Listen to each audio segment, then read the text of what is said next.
Para tratar todo esto que estábamos refiriendo hace minutitos, lo convocamos al doctor Federico Storani, como politólogo, como docente universitario, como un referente histórico de la Unión Cívica Radical, fue legislador nacional, fue funcionario también del Ejecutivo Nacional y cumple también funciones dentro de la estructura nacional de la Unión Cívica Radical. Doctor Federico Storani, ¿qué tal? ¿Cómo le va? Buenas noches. ¿Qué tal? Buenas noches, ¿cómo están ustedes? Hablamos de los vetos de Milei, de las leyes aprobadas por el Congreso, hablamos de Garrahan, de fondos para las provincias, de jubilados, de discapacitados, de universidades nacionales, esta manera de gobernar del presidente Javier Milei, que lo que el Congreso, en pleno uso de sus facultades, sanciona leyes, el presidente Javier Milei las veta o gobierna a través de decretos de necesidad de necesidad y urgencia. ¿Cómo observa usted la coyuntura política e institucional que está atravesando nuestro país, doctor Storani? Bueno, obviamente lo veo como extremadamente precaria a la coyuntura que estamos viviendo, y más aún después de la debacle electoral que ha tenido el gobierno nacional en la provincia de Buenos Aires. Ya otras veces hemos hablado que este no era un gobierno de un cambio profundo en el sentido positivo, sino al revés, negativo, que el ajuste no lo pagó ninguna casta, sino que lo pagaron los sectores de ingresos fijos, muy particularmente los jubilados, que lo pagó también la educación pública, que lo pagó la salud pública, que lo pagó la paralización completa de la obra pública y el descuido total del medio ambiente para las emergencias. Por lo tanto, yo creo que si la política es ciencia y sigue siendo una ciencia, todos los sectores agredidos en algún momento le iban a pasar factura al gobierno y se la pasaron. Pero además, desde el punto de vista institucional, es un gobierno que gobierna por decreto de necesidad de urgencia inconstitucional, que todavía está vigente. Tuvo delegación de facultades durante un largo tiempo.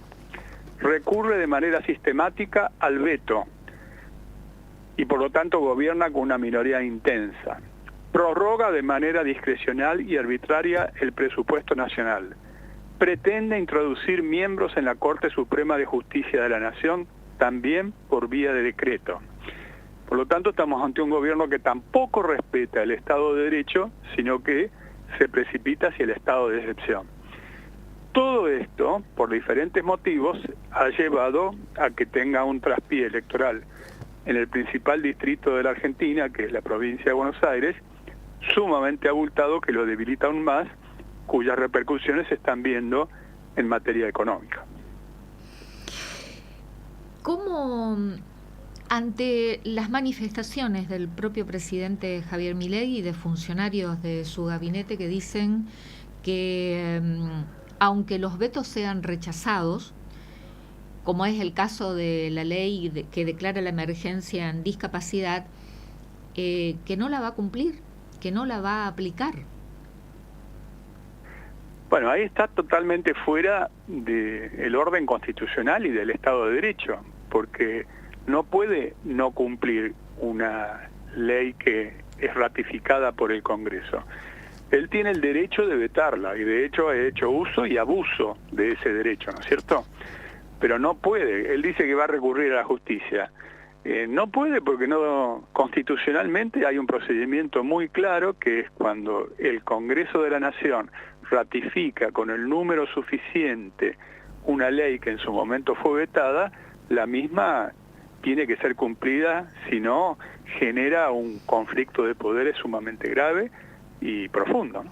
¿Y cuáles son las vías institucionales, constitucionales, si adopta esta actitud? Si recurre a la justicia, bueno, esperar que la justicia responda, pero si continúa evitando la aplicación de la ley y transfiriendo los fondos y los recursos necesarios que reclama legítimamente el sector de la discapacidad, ¿cuáles son las vías constitucionales, institucionales, ante esa situación extrema? Bueno, ante una situación extrema, la solución que prevé la propia Constitución también es extrema, que es porque una persona que no respeta el Estado de Derecho, el principio de legalidad y el funcionamiento concordante de las normas constitucionales es pasible de ser sometido al juicio político. ¿Y habrá voluntades? ¿Y cómo se tramita un juicio político a un presidente? Bueno, por supuesto que existen en ese momento, dados estos extremos que hemos hablado, siempre dados estos extremos, porque es un tema extremadamente dedicado a hablarlo, tiene que presentarse una iniciativa de juicio político fundada, argumentada con estas razones que acabamos de exhibir, y en caso de que se encuentre lo suficientemente probado, se da lugar al proceso del juicio político que tiene que funcionar ante las cámaras, ¿no? Es decir, el Congreso de la Nación. Sí, es el Congreso, sí, exactamente. El juicio político es ante el Congreso de la Nación. ¿Esa ley necesita ser reglamentada, doctor Storani? No necesita ser reglamentada.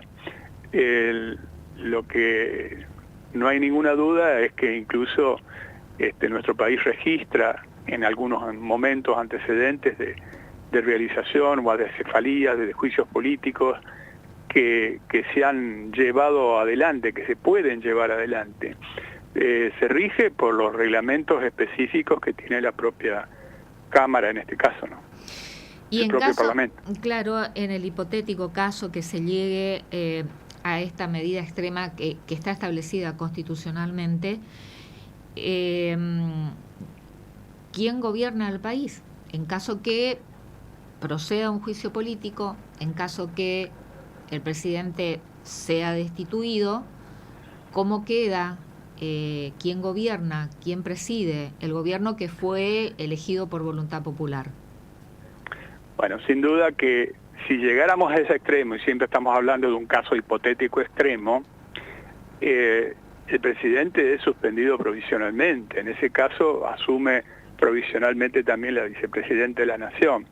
Pero también está previsto el mecanismo de la Asamblea Legislativa, que por ejemplo, cuando se produjo una situación de acefalía, recordemos, después de la crisis del año 2001, fue la Asamblea Legislativa que aquellos que detentaran cargos electivos, esto es, tanto diputados como senadores nacionales como gobernadores de provincia, pueden conformar esa asamblea y de entre ellos puede salir quien pueda ser electo. Pero estamos hablando ya de un supuesto de crisis extrema, ¿no? Y judicialmente, doctor Storani, en caso que el gobierno recurra a la justicia con ese argumento que emplea de que el déficit cero, el equilibrio fiscal es innegociable y que no tiene presupuesto para aplicar estas leyes, ¿es viable que si realizan esta acción de acudir a la justicia acepte una presentación de estas características? Es decir, una ley que fue sancionada, el presidente haciendo uso de la facultad de veto, como usted dijo, uso y abuso, la veta, vuelve al Congreso, el Congreso dentro de sus facultades y como está establecido el mecanismo dentro de la Constitución, rechaza el veto, queda vigente la ley y el presidente acude a la justicia. Si utiliza ese argumento, no tengo presupuesto, no tengo de dónde sacar para recursos para destinar a la aplicación de la ley. Mire, ¿qué pasa allí en por el de ámbito pronto, judicial? No, yo creo que en el ámbito judicial se tiene que restringir a ver si se cumple o no la Constitución y las normas constitucionales, que en esto son absolutamente claras, precisas y sumamente, diría yo, evidentes, y por lo tanto no tiene más que aplicar la ley, aplicar en este caso la Constitución. pondría en una situación de desacato, de rebeldía el propio presidente, y ahí le cabe claramente la posibilidad de juicio político. ¿Usted observa que existe un clima como para propiciar un juicio político dentro del Congreso de la Nación? Bueno, hay sectores que ya han presentado, incluso algunos particulares que han presentado, pero siempre se ha mantenido hasta ahora en una especie de marginalidad, no ha tomado una envergadura de tipo institucional. Hasta ahora nadie lo ha planteado institucionalmente, pero tampoco nunca se llegó a un extremo como el que estamos nosotros hipotéticamente describiendo. Siempre hablemos hipotéticamente, ¿no es cierto? Porque es un tema extremadamente grave. Obviamente, yo creo que el gobierno tiene que ejercer sus funciones conforme al orden constitucional y al Estado de Derecho. A lo mejor algunas cosas pueden ser discutibles, pero esto no es discutible para nada. Usted lo ha descrito perfectamente bien. Si una ley es vetada por el Poder Ejecutivo en uso de sus facultades, pero luego es ratificada con el número necesario por el Congreso, no tiene otra alternativa que cumplirla. Aun cuando insista que no tiene recursos. Bueno, pero eso es un tema que hace a otro tema. Yo digo lo que tiene que resolver la justicia. Además, no es eso un tema que pueda ser argumentable. No puede ser argumentable, porque recursos pueden salir de cualquier otro lado. De hecho, hasta acá viene prorrogando el presupuesto nacional a los efectos de no hacer frente a estas emergencias que se han planteado. Entre otras, la de el financiamiento o la asistencia a la discapacidad, y ahora también conocemos el veto al financiamiento a la educación superior, a las universidades, que ya ha puesto en marcha una alerta general y movilizaciones que están programadas para el próximo día 17. Para el miércoles de la semana que viene, en que ya la oposición en la Cámara de Diputados solicitó se convoque a sesión especial para tratar todos estos temas, ¿no? Exactamente, porque obviamente se va, la intención de la oposición, conforme la información que tengo, es ratificar la ley. Y yo creo, siempre hago el reparo porque es un tema extremadamente delicado el que estamos hablando, a nivel de hipótesis. Supongamos, yo creo que puede él querer jugar al todo o nada. Yo creo que su personalidad da para decir, bueno, yo intenté hacerlo y no me dejaron, hasta buscando la posibilidad de la destitución. Bueno, eso es extremadamente peligroso, es un poco, él jamás tuvo empatía con el pueblo argentino, nunca demostró esa empatía, un poco su mensaje era o se hace lo que yo digo o no se hace nada. En este caso no se hace nada, es como me abrazo la pelota y me la llevo, no se juega más, a pesar de las normas, de las reglas que existen. En este caso va a colocar al país en una situación institucional sumamente seria y grave, pero digamos que también las propias instituciones y la Constitución prevé aún situaciones de un extremo como estas características. Estamos hablando que él quiera jugar con fuego, que puede ser que lo haga, no lo descarto teniendo en cuenta su personalidad y viendo que su proyecto, sobre todo desde el punto de vista económico, está fracasando.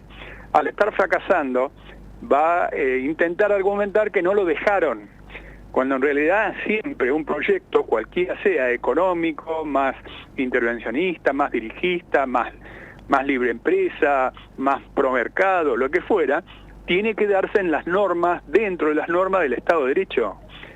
No se puede violar tan groseramente el Estado de Derecho. ¿Cómo interpreta, hacía una introducción recién iniciando el programa, que por un lado, después de ese resultado contundente en las elecciones bonaerenses, 14 puntos de diferencia, convoca por un lado a los gobernadores, dice que va a convocar a los gobernadores, y por otro lado veta una ley que fue impulsada por los gobernadores respecto a el envío de fondos a las provincias, los ATN, adelantos del Tesoro Nacional. ¿Cómo interpreta esto que por un lado quiere convocar supuestamente para un diálogo y por otro lado veta una ley que es solicitada, ¿no?, por los gobernadores, por las provincias? Es difícil de analizar con una personalidad como la de Milei. ¿Por qué? Porque también el mismo día que reconoció su derrota planteó una autocrítica, pero a renglón seguido dijo que iba a continuar el rumbo tal cual. Así es. Y la única modificación que hizo fue, como dicen un poco en broma los memes que andan circulando, poner una mueblería en la Casa Rosada, una mesa más grande, una mediana, una ratona, lo que fuere, pero con los mismos protagonistas, ¿no? Con las diferentes mesas, con los mismos actores, con los mismos protagonistas. Por lo tanto, si él está buscando esta situación límite, yo no descarto que la esté buscando, justamente con una forma de provocación, de transgredir al máximo, como lo he dicho ya en reiteradas oportunidades, el Estado de Derecho y la propia Constitución, a los efectos de que se produzca una crisis. Y algunos especulaban con que querría producir una salida tipo Fujimori o Fujimorización, digamos, del proceso político. Yo en lo personal no me inclino tanto por esa hipótesis en cuanto a posibilidad, porque ha surgido un sector que es visible, incluso hoy se reunió en la ciudad de Río Cuarto, el sur de Córdoba, de gobernadores que plantean disidencias, pero que lo hacen dentro de determinado tipo de normas. Por lo tanto, eso más que a una fujimorización, lo que conduciría es a la posibilidad de una asamblea legislativa, llamémosle así, donde el círculo rojo pueda tener algún preferido dentro de este grupo de gobernadores, como lo insinúan incluso algunos artículos periodísticos. Juan Schiaretti, él es gobernador de Córdoba. Exactamente. ¿Para qué? Sí, continúe, bueno, por porque, favor. A ver, desde el punto de vista político, ahora me pongo en análisis político puro, eso es gatopardismo, que algo cambie para que nada cambie.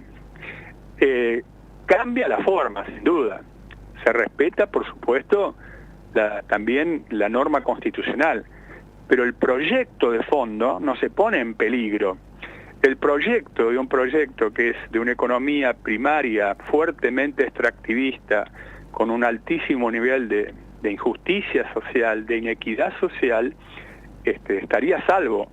Por lo tanto, existen algunos sectores muy concentrados de la economía, alguna vez lo hemos dicho, que una vez que este hombre les hizo el trabajo sucio con licuadora y motosierra, ya no es viable porque transgrede de tal manera las normas constitucionales que no es posible la continuidad de un determinado proyecto que no se modifica en lo sustancial. Esto es mi análisis político, ¿no? Para aquellos que no recuerdan, ¿qué es la fujimorización que usted está aludiendo? Bueno, la fujimorización fue justamente prácticamente la disolución del Parlamento y establecer lo que se llama una suerte de autocracia electiva con la posibilidad de gobernar por vía de plebiscito. Obviamente, en Perú. Sí, ocurrió en la República Hermana del Perú con Fujimori, que fue presidente del Perú y que terminaba finalmente por sus propias acciones posteriormente preso, ¿no? Y esto es claramente una transgresión desde el punto de vista constitucional sumamente grave.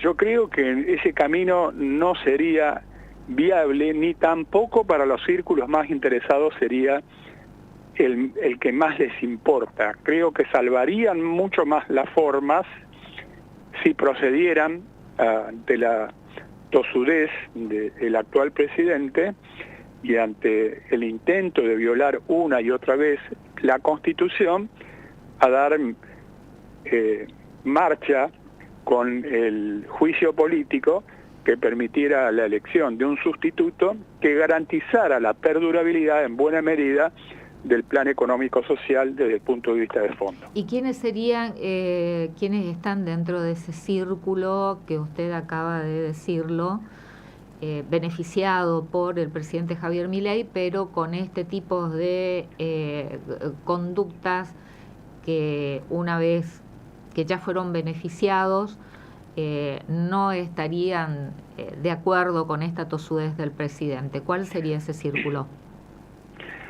Bueno, sería el sector empresario más concentrado, el que no ha perdido a pesar de la situación de receso económico en nuestro país. Yo no voy a hacer nombres exactos ahora porque sería imprudente de mi parte, pero diría que son entre 17 y 19 empresas que han hecho ganancias exponenciales con el juego financiero y también con una situación donde en el peor momento de la recesión económica que se insinuaba en este plan, sus ganancias y sus balances eran extraordinariamente altos. Sería el sector que está siendo beneficiado, mientras el pueblo está cada vez peor. Hay un sector concentrado que es el único que está siendo beneficiado por este plan económico del gobierno nacional. ¿A eso se refiere?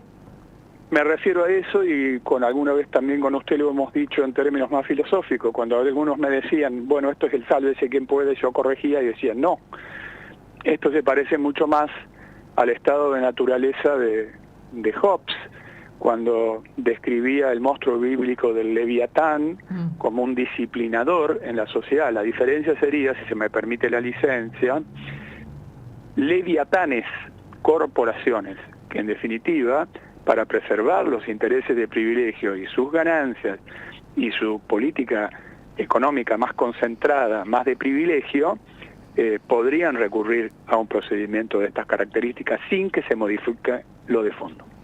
Porque cuesta entender, ¿no? Digo, que vaya contra la salud pediátrica, Garrahan, a destruir el Garrahan. Cuesta entender que vaya contra la educación pública, contra las universidades nacionales, a destruir las universidades nacionales. Cuesta entender que cada miércoles a ese puñadito de jubilados que van a reclamar lo que tienen todo el derecho de reclamar, que es tener unos haberes jubilatorios dignos, son reprimidos con todo ese montaje de la ministra de Seguridad de la Nación, con ese operativo de despliegue de fuerzas de seguridad, ¿no? Y ir contra los jubilados. Cuesta entender que también vaya contra el sector de la discapacidad, todos sectores muy vulnerables. Cuesta entender que no mantenga las rutas nacionales en 1 año y 9 meses de gobierno. Entonces, uno la verdad que cuesta entender que destruya lo que funcionaba más o menos bien y que insista ir por ese camino cuando las urnas están hablando de otra manera. Lo que ocurrió en Buenos Aires, lo que ocurrió una semana antes en Corrientes, en los distintos distritos, excepto Ciudad de Buenos Aires, en donde no viene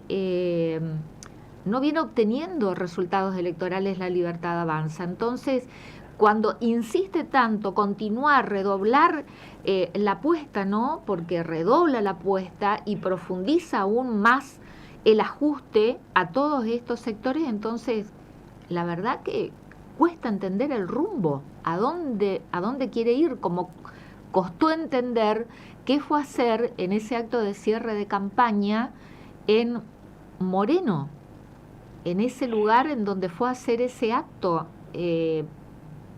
Uno no sabe cómo interpretar. Bueno, yo le digo la palabra que todos estamos pensando. Bueno, así como en Moreno fue un acto claramente de provocación, también puede ser un acto en una dimensión mucho mayor de provocación, de estar jugando el límite para estar midiendo cuál es la reacción y tratando de provocar. Ahora, ya esto es puro análisis político mío. Yo creo que el sector que hasta aquí lo ha bancado, lo ha apoyado, porque les ha hecho el trabajo sucio, no irían tan lejos y por eso elegirían otro tipo de procedimiento, y por eso hablaba de gatapardismo, que algo cambie la forma, tal vez dar algunos fondos a los sectores más sensibles, caso por ejemplo el Garrahan, aunque no tiene ninguna explicación, alguna mejora al nivel de la financiación educativa, universitaria en particular, pero que de fondo se iba a un proyecto fuertemente de economía primaria, extractivista, que permita una concentración como la que se ha visto de la riqueza en todos esos últimos tiempos. Esto, como lo hemos dicho alguna vez también, no es diferente al proyecto de Martínez de Oz en su momento, que se hizo con dictadura, no es muy diferente al plan de convertibilidad que en su momento se hizo durante el gobierno de Menem Cavallo, y no es muy diferente al plan de Macri. La diferencia es el shock, la brutalidad, el carácter inhumano que ha tomado, y esto es lo que está exhibiendo el gobierno de Milei, que parecería ser una provocación, pero esa provocación también a veces llega hasta los límites, incluso de los sectores que lo bancan, por decirlo de algún modo. En el resultado de las elecciones bonaerenses, ¿ganó Axel Kicillof o perdió el presidente Javier Milei?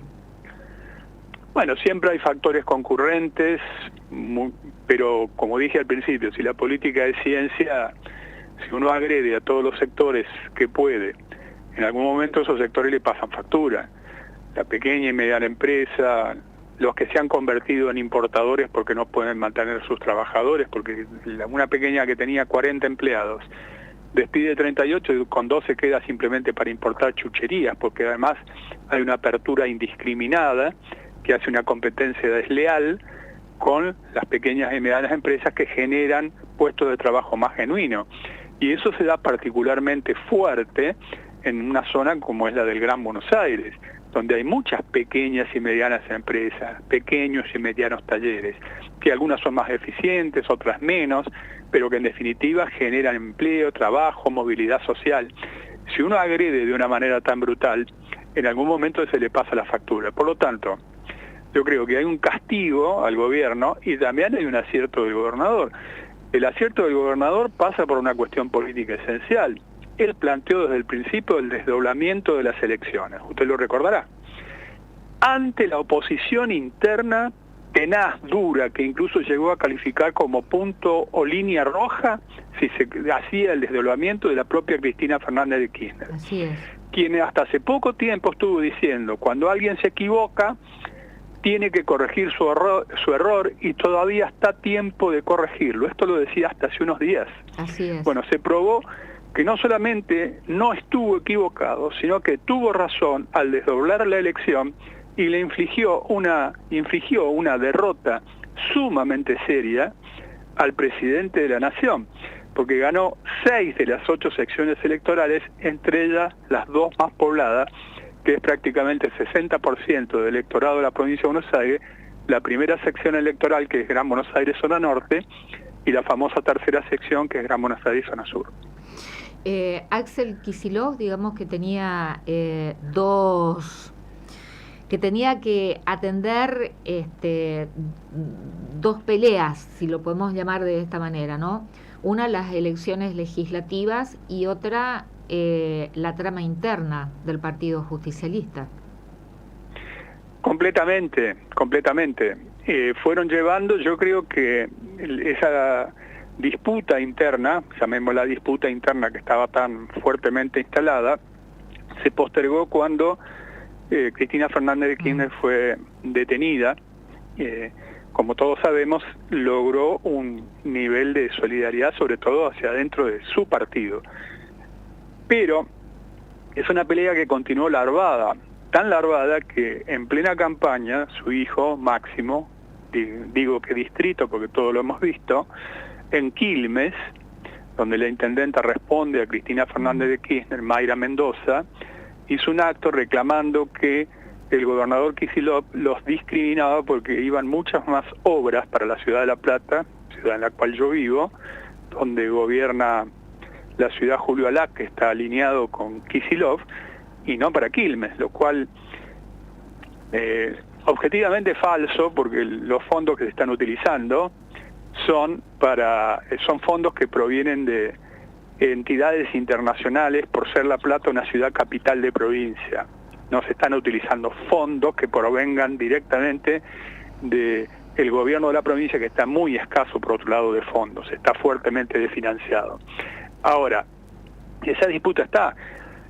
Incluso hoy mismo hay declaraciones de Máximo Kirchner donde dice que en realidad el que ganó la gente, como para restarle mérito, claro que ganó la gente, ganó el pueblo de la provincia que votó, pero está claro que hubo un acierto político del desdoblamiento electoral, que eso estuvo realizado por Axel Kicillof, el gobernador. Y logró el resultado que logró sin Cristina Fernández de Kirchner como candidata. Logró el resultado, mire, ganó en la primera sección, que es la que se pensaba que iba a estar más disputada, más cerca. En mi polla, porque ya hablemos muy vulgarmente, yo tenía ganando al peronismo por entre 7 y 10 puntos. No estuve tan lejos. Porque pensaba que ganaba la primera sección por una diferencia más estrecha. Catopodis finalmente ganó por 10 puntos. Y eso hace la diferencia. Porque a diferencia de lo que se cree, la primera sección tiene más electores, es decir, más votantes que la propia tercera. Lo que pasa es que la tercera hace una diferencia siempre tan grande que ya se descontaba que ganaba, que ganó por otro lado por 25 puntos. Que es donde está Entonces, La Matanza, la tercera sección. Exacto, donde está La Matanza, donde está Avellaneda, donde está Florencio Varela, donde está Berazategui, donde está justamente Quilmes, bueno, donde está Almirante Brown. Son partidos muy populares, pero sin embargo tienen menor cantidad de electores que la primera sección electoral. Al haberse dado una elección tan amplia en la primera sección electoral, lo de la tercera que se descontaba, el resto fue ya indescontable. Por otro lado, lo que pensaban descontarle con algunas secciones del interior, por ejemplo la quinta, que tiene ciudad cabecera Mar del Plata, la diferencia fue escasa en favor de la Libertad Avanza aliada con el PRO. Fue apenas 4 puntos, que no alcanzó ni de cerca para descontar semejante diferencia hecha en el Gran Buenos Aires. ¿Qué se elige, o mejor dicho, qué se define, qué está en juego el 26 de octubre con las elecciones legislativas nacionales, Storani? Bueno, yo creo que lo que está en juego es justamente todo esto que estamos hablando. Yo creo que si el gobierno tiene un revés, no va a poder continuar para nada con un plan tan radicalizado en la expresión literal de la palabra, que vaya a querer hacer más ajuste, más motosierra, más licuación de los salarios. Va a tener que modificar, porque no va a tener el acompañamiento para nada del Congreso. Si la expectativa era mejorar para equilibrar, porque arrancaban de una posición muy débil, bueno, ese panorama cada vez, como usted lo describía bien, no se viene dando conforme es la tendencia, no solamente en la provincia de Buenos Aires, sino en otras provincias, aún las que pudiera ganar, porque la diferencia no va a ser tan grande. Bueno, el 26 de octubre está en juego la salud pública, la educación pública, los jubilados, la discapacidad, bueno, todo lo que estuvimos mencionando, ¿no? Todos los sectores más castigados por el gobierno nacional. Así es.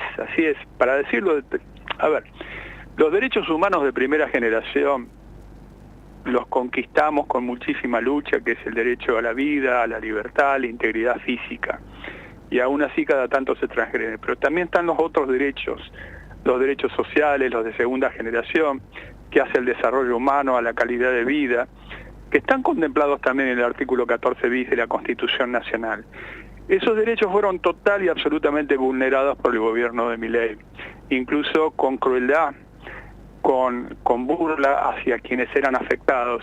Entonces yo creo que, como usted bien lo ha dicho también, las universidades en general son estatales, públicas, y son ejemplo no solamente nacional, sino internacional, salvo alguna excepción o algún caso particularísimo, funcionan bien, son motivo de orgullo. Lo mismo que la ciencia, como el CONICET, lo mismo que la CONEA, la Comisión Nacional de Energía Atómica, lo mismo que tantísimas otras entidades, ni hablar de la salud, donde, como hemos sabido, con el golpe que se le da a los jubilados y el privilegio que se le sigue otorgando a las prepagas, que es otro de los sectores del privilegio de los cuales antes hablábamos, hay muchísimos jubilados que fraccionan su medicación para poder seguir un tratamiento. Y así podríamos seguir. Ni hablar de la infraestructura, que aún en la ecuación de la lógica económica que hace el actual gobierno, que es para lograr mayor competitividad, no cierra tampoco, porque si uno destruye la infraestructura vial en este caso, pero es en general en toda la infraestructura del país, lo que hace es empeorar la competitividad para nuestras empresas. Doctor Federico Storani, le agradecemos esta comunicación como siempre. Bueno, muchísimas gracias y a disposición para cualquier otro momento. Que tenga usted buenas noches.